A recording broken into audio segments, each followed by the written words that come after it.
How desperate can you be? Watch this. How desperate can you be? How desperate can you be to keep turning to your sin? How desperate can you be to keep turning to the things that aren't working out? How desperate can you be? Every human being has a hardwire for worship in your heart. And if you don't know what you're worshiping, look at the things that you turn to when you're going through it, man. And I got a reality check 2 weeks ago. I had my first anxiety and panic attack I've had since I got saved. And it knocked me on my butt.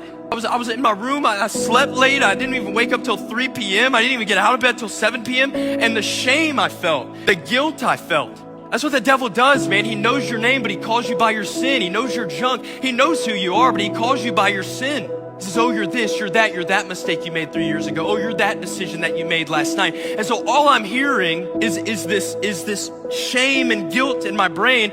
And then I had a heart check. I said, man, in the midst of trial, I just need to turn to Jesus. How desperate can I be? I was in a moment where I was faced to choose what I was going to do with my desperation. What is Bryce going to do with his desperation? Is he going to turn back to porn like he did before he was a Christian? Is he going to turn back to people pleasing like he did before he was a Christian? Is Bryce going to turn back to sinfulness like he did before he was a Christian? Or is Bryce going to be so desperate that he's going to trust in God? And then it hit me. The same level of desperation that you and I have to have when we get saved is the same level of desperation we have to have every day for Jesus.